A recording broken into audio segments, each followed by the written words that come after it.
আজকে আমাদের এখানে মোহতারাম আমির ইসলামী আন্দোলনের পীর সাহেব চরমনাই এবং নায়েবে আমির সহ নেতৃবৃন্দ আছেন। আমি মনে করি আপনাদের একটু অগ্রসরে বড় ধরনের ভূমিকা পালন করতে হবে।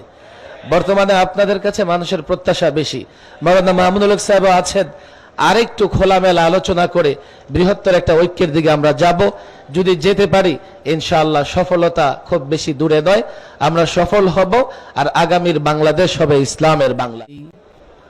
আন্তর্জাতিক ওলামা মাশায়েখ সম্মেলনের মহতারাম সভাপতি, ইসলামী আন্দোলন বাংলাদেশের আমির সৈয়দ রেজাউল করিম সাহেব পীর সাহেব চরমনাই, এবং আমরা দেখতে পাচ্ছি ইসলামী আন্দোলনের কেন্দ্রীয় নেতৃবৃন্দ ছাড়াও বাংলাদেশে ইসলামী রাজনীতির অগ্রদূত যারা, নেতৃত্ব দেন যারা, বাংলাদেশ খেলাফত মজলিসের আমির মাওলানা মামুনুল হক সাহেব এবং অনেক অরাজনৈতিক আধ্যাত্মিক নেতৃত্ব ওলামা ইকরামের রাহাবরদের বড় একটা জামাত এখানে উপস্থিত হয়ে আছে। সুতরাং মাঠ পর্যায়ে আমরা যে দাবি দেখতে পাচ্ছি যে ওলামাদের ঐক্য দরকার, একরকম ঐক্য কিন্তু আজকে এই মঞ্চে হয়ে গেছে। এখন এই ঐক্য অটুট রাখতে হবে আর বৃহত্তম ঐক্যের জন্য চেষ্টা করতে হবে। পৃথক পৃথক ভাবে ইসলামী রাজনৈতিক সংগঠনের নেতৃবৃন্দের সঙ্গে আমি যখনই কথা বলেছি, আলহামদুলিল্লাহ বর্তমান এই পরিস্থিতিতে সকলেই একমত, ঐক্য দরকার। মাঠের লোকেরাও ঐক্য চায়। আমি বিশ্বাস করি খুব দ্রুতই এই ঐক্য দৃশ্যমান হবে, একটা রূপরেখা তৈরি হবে। ইনশাআল্লাহ সেই রূপরেখার আলোকে আমরা একসঙ্গে পথ চলব।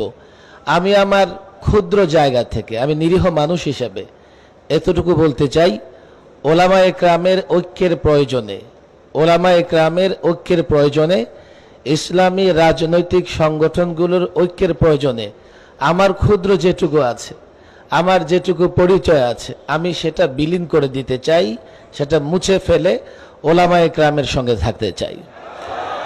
যদি আমরা এই প্রেক্ষাপটে বৃহত্তর ঐক্য তৈরি করতে না পারি, দেশের মানুষ হতাশ হবে। এবং 16 বৎসর, আমি একথা নির্দ্বিধায় বলি, 16 বৎসর সবচাইতে বেশি জুলুম সহ্য করেছে ওলামায়ে কেরাম। এবং 53 বছরের বাংলাদেশে বর্তমান প্রচলিত রাজনৈতিক দলগুলো জনগণকে সবচাইতে বেশি হতাশ করেছে। এই জন্য এখন সারা দেশেই তো যাই, মানুষ চায়, মানুষের একটা বড় আশা ওলামায়ে কেরাম ঐক্যবদ্ধ হয়ে এই জাতিকে হকের দিশা হিসেবে হকের পথ দেখাবে।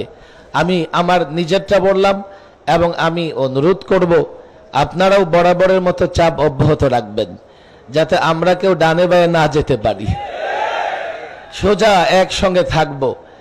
বড় ধরনের কোনো কাজ কোনো ধরনের পরিচয় ছাড়াই হতে পারে। এর বড় প্রমাণ হচ্ছে জুলাই এবং আগস্টের বিপ্লব। এই বিপ্লবের পেছনে যারা কাজ করেছে তাদের কেউ চেনেও না, তাদের কোনো পরিচয় তেমন ছিল না, তাদের কোনো পদ পদবিও ছিল না।